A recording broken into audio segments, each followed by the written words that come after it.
वज़ीर इत्तलात सिंध शरजील मेमन कहते हैं, आज वज़ीर आला सिंध मुराद अली शाह की ज़ेर सदारत सिंध काबीना का इजलास हुआ। सिंध में 2026 के लिए गंदम की मजमूई दस्तयाबी 48,40,000 मैट्रिक टन है। 3,13,000 रजिस्टर्ड किसानों को 20 अरब रुपए की सब्सिडी दी जा रही है। न्यूज़ कॉन्फ्रेंस करते हुए शरजील मेमन बोले, नए सूबों के क़याम के लिए आइनवी तरीका मौजूद है। कोई भी शख्स आइन से ऊपर नहीं जा सकता।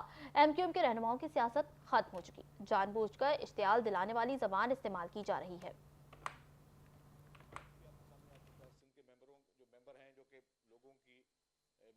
उनका मौक़िफ़ भी आपके सामने आ चुका है। तो ना ही पीपल्स पार्टी के मौक़िफ़ में कोई तब्दीली है, ना सिंध हुकूमत के मौक़िफ़ में तब्दीली है।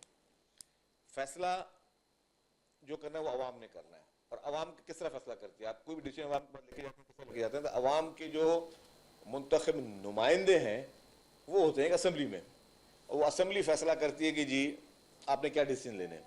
तो अवाम की जो मुंतखब असम्बली है उसमें कई दफ़ा करारदादें भी आ चुकी हैं और उस पर फैसले हो चुके हैं। तो इसलिए इतना परेशानी की बात है। मैं सारे दोस्तों को कहूँगा कि परेशान ना हो।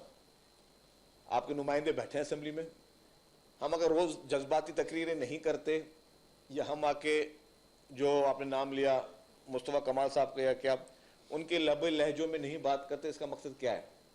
कोई खुदा न खासा डर खौफ नहीं है। इसका मतलब कि हम नहीं चाहते कि इस सूबे का माहौल ख़राब हो। ठीक है ना? एक प्लीज़ मैं कंप्लीट। आपको पता है कि ये लहजा क्यों इस्तेमाल होता है? इस तरह की बात आपने कहा कि हथियार उठा लेंगे और ये कर लेंगे, मुस्तफ़ा कमाल ने कहा या साहब ने कहा, जिसने भी कहा।